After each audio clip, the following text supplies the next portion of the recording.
ಹಾಗೇನೆ ಇವತ್ತು daily blog ನ ಡೇ 3 ಇವತ್ತು. ಸೊ ಇವತ್ತು ಕೂಡ ನಾನು ಸ್ವಲ್ಪ ಲೇಟ್ ಆಗಿದ್ದೆ. ನಾನು ಡೈಲಿ ಅನ್ಕೊಂತೀನಿ ಬೆಳಗ್ಗೆ 5 ಗಂಟೆಗೆ ಹೇಳ್ಬೇಕಂತೇಳಿ, ಬಟ್ ಹೇಳಕ್ ಆಗ್ತಾ ಇಲ್ಲ. 6 ಗಂಟೆಗೆ ಡೈಲಿ ಹೇಳ್ತಾ ಇದ್ದೀನಿ. ಸೊ ಎದ್ದಾದ್ಮೇಲೆ ನಾನು ಡೈಲಿ ರೂಟೀನ್ ಅಂತ ನಾನು ಲವಂಗ ನೀರ ನೆನೆ ಹಾಕಿದ್ದೆ. ಸೊ ಅದು ನಾನು ಸ್ವಲ್ಪ ಡ್ರಿಂಕ್ ನ ಮಾಡಿದೆ. ಕುಡ್ದಾದ್ಮೇಲೆ ನಾನು ಟೀಸರ್ ಒಳಗಿಟ್ಟಿರಕ್ಕಂತ ನಾನು ಬೂಟ್ ನ ತಗೊಂಡ್ಬಿಟ್ಟು ಸೊ ಬೂಟ್ ಹಾಕೊಂಡು ನಾನು ಹೊರಟೆ ಸೀದಾ ನಾನು ರೋಡ್ಗೆ. ಬೂಟ್ ಹಾಕೊಳ್ಬೇಕಾದ್ರೆ ನಾನು ನೋಡಿಲ್ಲ, ಕೆಳಗಡೆ ಕೆಂಪಿರ್ಬೇಕು ಮಾತ್ರ ಒಳಗಡೆ ಹೋಗ್ಕೊಂಡು ಬೆಶಿ ಹೆಟ್ಟಿದ್ವು. ಕೆಂಪಿರ್ಬಿ ಕಡೆಯಿಂದ ಎಟ್ಟಿಸ್ಕೊಂಡು ನಾನು ಹೋಗ್ತಾ ಇದೀನಿ. ಇವಾಗ ಸೀದಾ ರೋಡ್ ಹತ್ರ ಬಂದೆ. ಸೊ ನಾನು ನನ್ನ ಅಯ್ಯಬೂಜನ್ನ ತಗೊಂಡು ನಾನು ರೋಡ್ ಹತ್ರ ಹೋಗ್ತಾ ಇದ್ದೀನಿ. ಎಲ್ರಿಗೂ ನಾನೇ ಹೇಳ್ತಿರ್ತೀನಿ, ಸ್ಟ್ರೆಚಿಂಗ್ ಯಾರು ಮಿಸ್ ಮಾಡ್ಬೇಡ್ರಿ, ಎಲ್ರು ಕಂಪಲ್ಸರಿ ಮಾಡ್ರಿ, ಪೇನ್ ಜಾಸ್ತಿ ಆಗುತ್ತೆ ಅಂತ ಹೇಳಿ. ಅಷ್ಟಾದ್ರೂ ಇರ್ಲಿ ಅಂತ ಹೇಳ್ಬಿಟ್ಟು ನಾನು ಸ್ಲೋ ಜಾಗ್ನ ಸ್ಟಾರ್ಟ್ ಮಾಡಿದೆ ರನ್ನಿಂಗ್ ಮಾಡ್ಲಿಕ್ಕೆ ಮುಂಚೆ. ಯಾಕಂದ್ರೆ ಸ್ಪ್ರಿಂಟ್ ಇತ್ತಲ್ಲ ಇವತ್ತು. ಸೊ ಹಾಗಾಗಿ ನಾನು ಒಂದು 800 ಮೀಟರ್ ನ ಸ್ಲೋ ಆಗಿ ರನ್ನಿಂಗ್ ನ ಕಂಪ್ಲೀಟ್ ಮಾಡಿದೆ. ಸ್ಲೋ ಆಗಿ ಕಂಪ್ಲೀಟ್ ಮಾಡಾದ್ಮೇಲೆ ಇವತ್ತು ಸ್ವಲ್ಪ ಸ್ಪ್ರಿಂಟ್ ಇಂದ ಸ್ವಲ್ಪ ಜಂಪಿಂಗ್ ಎಕ್ಸರ್ಸೈಸ್ ನಾನು ಸ್ಟಾರ್ಟ್ ಮಾಡಿದೆ. ಹಾಗೆ ಈ ಜಂಪಿಂಗ್ ಎಕ್ಸರ್ಸೈಸ್, ಸೈಡ್ ಜಂಪ್ ನ ಎಕ್ಸರ್ಸೈಸ್ ಮಾಡಿದೆ. ಸೊ ಇವೆಲ್ಲ ಬಹಳ ಇಂಪಾರ್ಟೆಂಟ್ ಇದೆ. ಯಾಕಂದ್ರೆ ನಾವು ಇದು ಸ್ಪ್ರಿಂಟ್ ರನ್ನಿಂಗ್ ಮಾಡ್ತೀವಲ್ಲ, ಸ್ಪೀಡ್ ರನ್ನಿಂಗ್ ಮಾಡ್ತೀವಲ್ಲ. ಸೊ ಹಾಗಾಗಿ ನಮ್ಗೆ ಇವೆಲ್ಲ ಎಕ್ಸರ್ಸೈಸ್ ಬಹಳ ಹೆಲ್ಪ್ ಆಗುತ್ತೆ. ಯಾಕಂದ್ರೆ ನಮ್ ಲೆಗ್ ಎಲ್ಲ ಓಪನ್ ಹಾಕ ಎಲ್ಲದಕ್ಕೂ ನಮ್ಗೆ ಅನುಕೂಲ ಆಗುತ್ತೆ.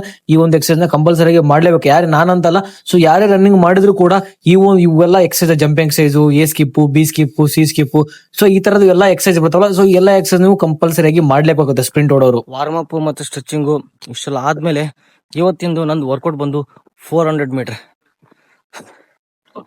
400 ಮೀಟರ್ನ ಟೋಟಲ್ ಆಗಿ 8 ಸೆಟ್ ನ ಕಂಪ್ಲೀಟ್ ಮಾಡಬೇಕು. ಅದು ಎಲ್ಲಾ ಸೆಟ್ಸ್ ನಮ್ಗೆ 1:30 ಒಳಗಡೆನೆ ಬರಬೇಕು. ಸೊ ಹಾಕಿ ಪ್ರಯತ್ನ ಮಾಡ್ತಾ ಇದೀನಿ.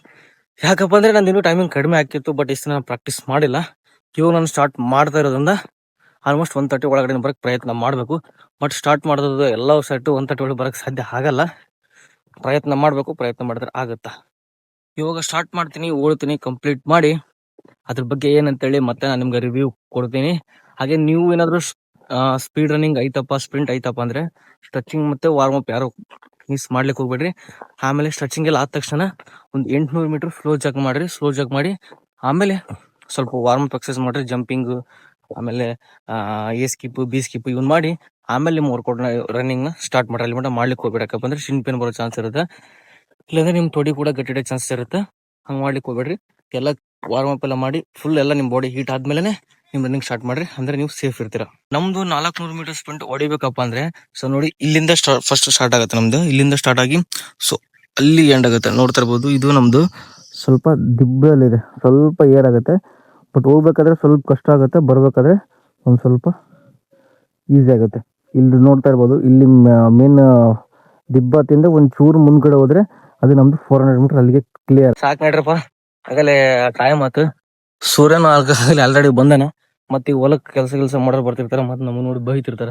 ಯಾಕೆ ಬೇಕು ಹೇಳೋಣ. ಜೈ ಶ್ರೀರಾಮ್.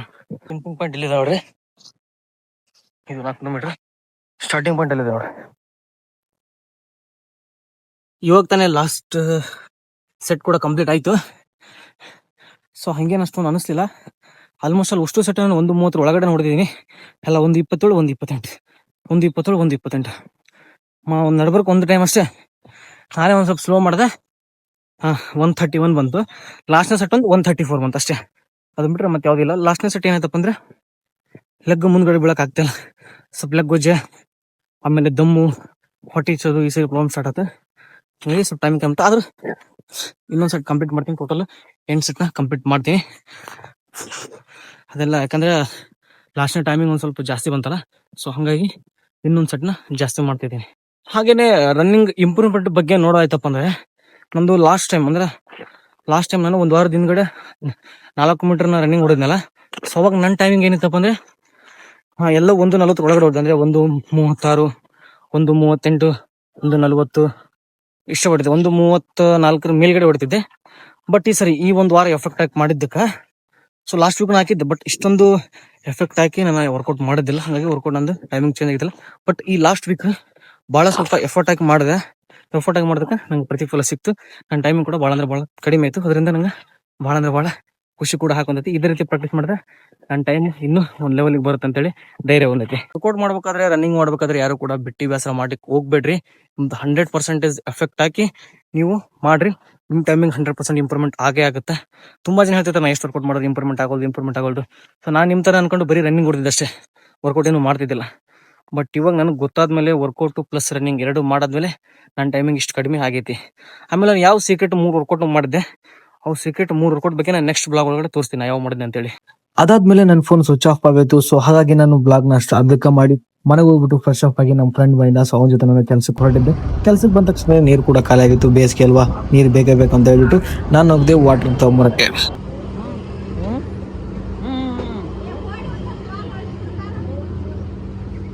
ನಮ್ಮಿಬ್ರು ಕೋಚ್ಗಳು ನಮ್ಮ ಬೈಕ್ ತಗೊಂಡು ಮುಂದ್ಗಡೆ ಹೋಗ್ತಾ ಇದ್ದಾರೆ. ನಾನು ಅವ್ರ ಬೈಕ್ ಹಿಂದ್ಗಡೆ ಸೊ ವಾರ್ಮ್ ಅಪ್ ಗೋಸ್ಕರ ರನ್ನಿಂಗ್ ನ ಮಾಡ್ತಾ ಇದ್ದೆ. ಸೊ ರನ್ನಿಂಗ್ ಮಾಡಿ ಸೊ ನೆಕ್ಸ್ಟ್ ಹೇಳ್ತೀನಿ ಬನ್ನಿ. ಇವರು ಈಗ 8 ವರ್ಷ ಆಯ್ತು. ಇವರು ಹೆಡ್ ಕೋಚ್, ಇವರು ಅವ್ರ assistant coach.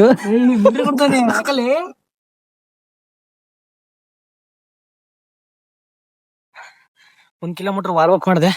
So 1 kilometre warm up ಆದ್ಮೇಲೆ ಇವಾಗ ಸ್ಲೋ ಸ್ಪೀಡ್ ವರ್ಕೌಟ್ ಇದೆ. ಮಿನಿಮಮ್ 15-20 ನಿಮಿಷ 100 ಮೀಟರ್ ಸ್ಪೀಡ್ ಹೊಡ್ಬೇಕು. ಒಳ್ಳೆ ಬ್ಯಾಕ್ ಸ್ಲೋ ಬರ್ಬೇಕು. 100 ಮೀಟರ್ ಸ್ಪೀಡ್ ಹೊಡ್ಬೇಕು, ಹಾಗೇನೆ 100 ಮೀಟರ್ ಸ್ಲೋ ಬರ್ಬೇಕು. ಈ ರೀತಿ ಓಡೋದ್ರಿಂದ ನಮ್ಮ ಒಂದು ಎಂಡ್ಯೂರೆನ್ಸ್ ಪ್ಲಾನ್ ಜಾಸ್ತಿ ಆಗುತ್ತೆ. ಹಾಗೆ ನೀವು ನೋಡ್ತಾ ಇರ್ಬೋದು ನಮ್ಮ ಕೋಚಸ್ ಕೂಡ ಬಂದ್ರು.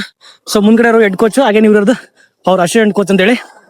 ಸೊ ಮುಂದ್ಗಡೆ ಇರೋರು ನಮ್ ರನ್ನಿಂಗ್ ಬಗ್ಗೆ ಹೇಳ್ಕೊಡ್ತಾರೆ ಮುಂದ್ಗಡೆ ಇರೋರು. ಹಾಗೆ ಹಿಂದ್ಗಡೆ ಇರೋದ್ರಲ್ಲಿ ಇವ್ರು ವರ್ಕೌಟ್ ಪ್ಲಾನ್ ಬಗ್ಗೆ ಹೇಳ್ಕೊಡ್ತಾರೆ. ಸೊ ಇವರು ನಮ್ಮ ಕೋಚ್ ನೋಡ್ತಾ ಇರ್ಬೋದು. ಆಲ್ರೆಡಿ ವಾಟರ್ ಗೀಟರ್ ಹಾಗೆ ಎಲೆಕ್ಟ್ರಾನ್ ಪೌಡರ್ ಎಲ್ಲಾನು ತೊಗೊಂಬಂದಿದ್ದಾರೆ ಸರ್. ಕಡಿಲೆ ನಿಮಗೆ ರನ್ನಿಂಗ್ ಟೈಮಿಂಗ್ ಕಮ್ಮಿ ಆಗ್ಬೇಕು, ರನ್ನಿಂಗ್ ಜಾಸ್ತಿ ಆಗ್ಬೇಕಂದ್ರ ಅದು ಇದನ್ನ ಸಿರಪ್ ಕೊಡಪ್ಪ ಒಂದು ಆಕ್ಚುಲಿ ಇವರು ಕ್ರೇಟಿನ್ ಪೌಡರ್ ತಗೊಂಬಂದಿರ. ಸೊ ಆ ಕ್ರೇಟಿನ್ ಪೌಡರ್ ಇವ್ರು ತೋರಿಸ್ತಾ ಇದಾರೆ ಅಷ್ಟೇ. ಪೌಡ್ರು ನಿಮ್ಗೆ Creatine powder. ಕಂಪ್ನಿ ತಗೋರಿ. MB ಕಂಪ್ನಿ ಕ್ರೆಟಿನ್ಯಾಗ ಅಲ್ಲ, ಈ ಬ್ರ್ಯಾಂಡ್ ಒಳಗ ಈ ಬ್ರ್ಯಾಂಡ್ ವಾಟರ್ ಅಕ್ಕೇನ್ ತಗೋಬೇಕು ನೀವು. ಬರ್ರಿ ವಿಕೆ ಅವ್ರೆ ತಗೋಬರ್ರಿ ನಿಮ್ ಕ್ರೆಟಿನ್. ಅದಾದ್ಮೇಲೆ ನಾನು ಸ್ಲೋ ಸ್ಪೀಡ್ ವರ್ಕೌಟ್ ಕೂಡ ನಾನು ಇದೇ ಒಂದು ಮಣ್ಣಲ್ಲೇ ಮಾಡ್ತಾ ಇದೀನಿ. ಏನಕ್ಕಪ್ಪ ಅಂದ್ರೆ ರೋಡಲ್ಲಿ ಅಷ್ಟೊಂದು ಅಡ್ಜಸ್ಟ್ಮೆಂಟ್ ಆಗಲಿಲ್ಲ, ಟೈಮಿಂಗ್ ಕರೆಕ್ಟ್ ಮೇಂಟೈನ್ ಮಾಡೋಕ್ಕಾಗಲಿಲ್ಲ. ಸೊ ಹಾಗಾಗಿ ಸೊ ಮುಂದ್ಗಡೆ ನೋಡ್ತಾ ಇರ್ಬೋದು ಸ್ವಲ್ಪ ಡೌನ್ ನಾನು ಸ್ಲೋ ಓಡ್ಬೇಕಾದ್ರೆ ಡೌನ್ ಶೇಪ್ ಐತಿ, ಸ್ಪೀಡ್ ಬರ್ಬೇಕಾದ್ರೆ ಅಪ್ ಶೇಪ್ ಐತಿ. ಸೊ ಹಂಗಾಗಿ ನಾನು ಈ ಒಂದು ಪ್ಲೇಸ್ನ ಇದು ಮಾಡಿದ್ದೀನಿ. ಸೊ ಅಲ್ರಿ ಇದನ್ನ ಸ್ಟಾರ್ಟ್ ಮಿನಿಮಮ್ ಒಂದು 10 ಕಂಪ್ಲೀಟ್ ಮಾಡಿ ಸ್ಲೋ ಸ್ಪೀಡ್. ಇದರಿಂದ ನಿಮ್ಮ ಇಂಡೋರೆನ್ಸ್ ಪವರ್ ಭಾಳ ಕಡಿಮೆ ಆಗುತ್ತೆ, ಇಂಡೋರೆನ್ಸ್ ಪವರ್ ಜಾಸ್ತಿ ಆಗುತ್ತೆ. ದಮ್ಮತ್ತದು ಹೊಟ್ಟಿನೋದು ಎಲ್ಲ ಪ್ರಾಬ್ಲಮ್ಸ್ಗಳು ಇದರಿಂದ ಸಾಲ್ವ್ ಆಕವು. ಹಾಗಾಗಿ ಆದಷ್ಟು ಜಾಸ್ತಿ ಇದನ್ನ ಟ್ರೈ ಮಾಡ್ರಿ. ಆಕ್ಚುಲಿ ಇವಾಗ ತಾನೇ ನಂದು ರನ್ನಿಂಗ್ ಓಡೋದು ಮುಗೀತು. ಹಾಗೇನೆ ನಮ್ಮ ಫಿಸಿಕಲ್ ಕೋಚ್ ಏನಾದಿರಪ್ಪ ಅಂದ್ರೆ ಪೈಲೋನ್ ಡಿಪ್ಸ್ ಅಂತ ಹೇಳ್ಬಿಟ್ಟು ಸೊ ನಮ್ಮ ಫಿಸಿಕಲ್ ಕೋಚ್ ಅವರು ಹೇಳಿದ್ದಾರೆ ಪೈಲೋನ್ ಡಿಪ್ಸ್ ಹೊಡಿದೀವಿ. ಸೊ 50 ವರ್ಕೌಟ್ ಆದ್ಮೇಲೆ ಪೈಲೋನ್ ಡಿಪ್ಸ್ 25 ಕೌಂಟ್ರಂಗ 3 ಸೆಟ್ ನ ಕಂಪ್ಲೀಟ್ ಮಾಡ್ಬೇಕು ಅಂತ ಹೇಳಿದ್ರೆ ನಾನು ಹೇಳಿಲ್ಲ, ನಮ್ಮ ಕೋಚ್ ಅವರು ಹೇಳಿದ್ದಾರೆ.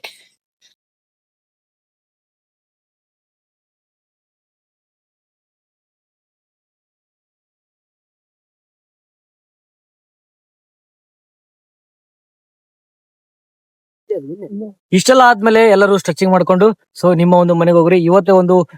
ಇವತ್ತಿಗೆ ಈ ಒಂದು ವರ್ಕೌಟ್ ಕಂಪ್ಲೀಟ್ ಆಯ್ತು. ಮತ್ತೆ ನಾನು ನಿಮಗೆ ನೆಕ್ಸ್ಟ್ ವಿಡಿಯೋ ಸಿಗ್ತೀನಿ. ಅಲ್ಲಿವರೆಗೂ ವೇಟ್ ಮಾಡ್ತಾ ಇರಿ. ಜೈ ಹಿಂದ್. Full motivation full motivation